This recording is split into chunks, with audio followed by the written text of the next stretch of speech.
Għal sen oħra tħabbar il-ftuħ tal-iskema Voluntary Organizations Project Scheme, jew VOPS fil-qasir, budget li għal din is-sena ilaħħaqet minn 100,000 euro. Din l-iskema tagħti għajnuna finanzjarja lil laqdiet volontarji biex iwettqu l-idejat tagħhom u jsarfuhom fi proġetti diretti fil-komunità. Il-proġetti eliġibbli jistgħu jkunu minn diversi oqsma bħall-ambjent sostenibbli, l-arti, il-mużika, l-isport u l-edukazzjoni fost oħrajn. Jirriżulta li fl-aħħar 9 snin ġew allokati iżjed minn 8 miljun euro mill-iskema VOPS. It-tnedija tal-iskema l-ġdida saret fil-klabb tal-futbol taż-Żurrieq li permezz tal-iskema għamel investiment ta' 20,000 euro fi proġett blisem Slide Tackling Screen Time True Sports li minnu diġà igawdu 200 tifel u tifla. Dan il-proġett jindirizza l-isfida tal-ħin żejjed mit-tfal fuq apparat teknoloġiku bħal mobiles permezz ta' inizjattivi edukattivi u soċjali li jippromovu l-attività fiżika, il-korporazzjoni, il-volontarjat u l-inklużjoni. Bil-futbol dawn it-tfal mhux biss qed itejbu s-saħħa fiżika tagħhom iżda wkoll il-kreattività.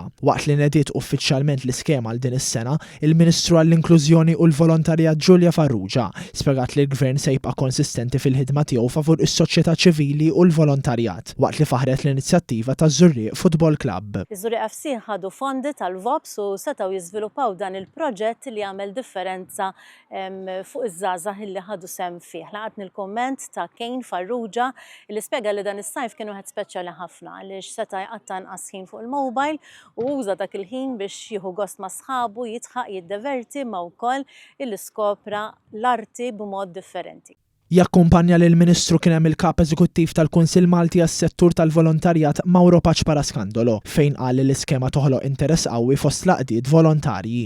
Laqdiet volontarji jistgħu jibbenefikaw sa massimu ta' 20,000 euro mill-iskema. L-applikazzjonijiet li se jkunu disponibbli fuq is-sit vofunding.org.mt jiftu fi 17 ta' Settembru li ġej u jagħlqu fid-29 ta' Ottubru.